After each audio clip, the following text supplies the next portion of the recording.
ಜಿಲ್ಲೆಯಾದ್ಯಂತ ಮುಂಗಾರು ಚುರುಕಾಗಿದ್ದು ಕಳೆದ ಹಲವು ದಿನಗಳಿಂದ ನಿರಂತರವಾಗಿ ಮಳೆಯಾಗುತ್ತಿದೆ. ಈ ಮಳೆಯಿಂದ ಚೇಳೂರು ತಾಲೂಕಿನ ಪುಲ್ಲಗಲ್ಲು ಗ್ರಾಮದ ಮುಖ್ಯ ರಸ್ತೆಯುದ್ದಕ್ಕೂ ಕೆಸರು ಗುಂಡಿಗಳು ನಿರ್ಮಾಣವಾಗಿವೆ.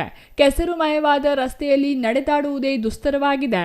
ಊರ ಮಧ್ಯದಲ್ಲಿ ಹಾದು ಹೋಗಿರುವ ಮುಖ್ಯ ರಸ್ತೆಯಲ್ಲಿ ಕೆರೆ ಕುಂಟೆಯಂತೆ ಕೆಸರು ಗದ್ದೆಯಂತೆ ನಿರ್ಮಾಣವಾಗಿದೆ. ಇಲ್ಲಿ ಸ್ವಲ್ಪ ಎಚ್ಚರ ತಪ್ಪಿದರೂ ವಾಹನಗಳ ಚಕ್ರದಡಿ ಸಿಲುಕುವುದು ಖಚಿತ ಎಂಬ ಪರಿಸ್ಥಿತಿ ನಿರ್ಮಾಣವಾಗಿದೆ. ಗ್ರಾಮದ ಸರ್ಕಾರಿ ಕಿರಿಯ ಪ್ರಾಥಮಿಕ ಶಾಲೆ ಮುಂದೆ ಇರುವ ಗುಂಡಿಗಳು 3-4 ಅಡಿಗಳಷ್ಟು ಹಳ್ಳಿಗಳಾಗಿ ಮಾರ್ಪಟ್ಟಿದ್ದು, ಇಂತಹ ಗುಂಡಿಗಳಲ್ಲಿ ಮಳೆ ನೀರು ನಿಂತು ವಾಹನಗಳು ಚಲಿಸುವ ವೇಳೆ ಜನರಿಗೆ ಕೆಸರಿನ ಸಿಂಚನವಾಗುತ್ತಿದೆ. ಕೊಳಚೆ ನೀರಿನ ಸಿಂಚನ ಮಾಡಿಸಿಕೊಂಡ ಮಕ್ಕಳು ಅದೇ ಬಟ್ಟೆಯಲ್ಲಿಯೇ ಶಾಲೆಗೆ ಹೋಗಬೇಕಾದ ಸ್ಥಿತಿ ನಿರ್ಮಾಣವಾಗಿದೆ.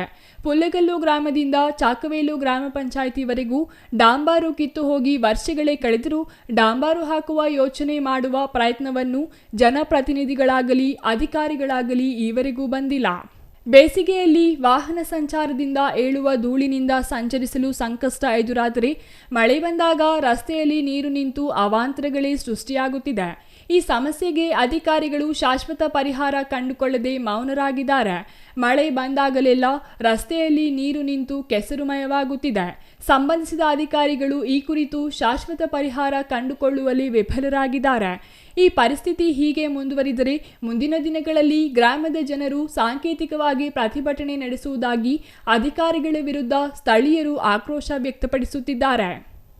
ನರೇಗಲ್ಲದಿಂದ ಗದಗಕ್ಕೆ ಸಾಗುವ ರಸ್ತೆ ಸುಮಾರು 30 ಮೀಟರ್ ವಿಸ್ತಾರವಾಗಿದ್ದರೂ ದ್ವಿಪಥ ರಸ್ತೆ ಆಗಿರುವುದರಿಂದ ಡಾಂಬಾರು ಹೊರತುಪಡಿಸಿ ಎರಡೂ ಬದಿ ರಸ್ತೆ ಕೆಸರು ಗದ್ದೆಯಂತಾಗಿದೆ. ಇನ್ನೊಂದೆಡೆ ಬಸ್ ನಿಲ್ದಾಣದಿಂದ ಗಜೇಂದ್ರಗಡ ಮಾರ್ಗದ ರಸ್ತೆ ಖಾಸಗಿ ವ್ಯಾಪಾರ ಮಳಿಗೆಗಳ ಆಕ್ರಮಣದಿಂದ ವಾಹನ ಸವಾರರಿಗೆ ಪದೇ ಪದೇ ಕಿರಿಕಿರಿ ಉಂಟು ಮಾಡುತ್ತಿದೆ. ಮಳೆಯಿಂದ ಊರಿನ ಕೆಲ ಪ್ರದೇಶಗಳಲ್ಲಿ ಸ್ವಚ್ಛತೆ ಕಣ್ಮರೆಯಾಗಿದೆ. ಇದರಿಂದ ಮುಂದಿನ ದಿನಗಳಲ್ಲಿ ಸಾಂಕ್ರಾಮಿಕ ರೋಗ ಹರಡುವ ಭೀತಿ ಎದುರಾಗಿದೆ.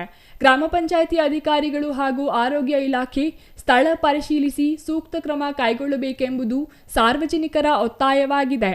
CS Venkatesh, CTV news, Chelur.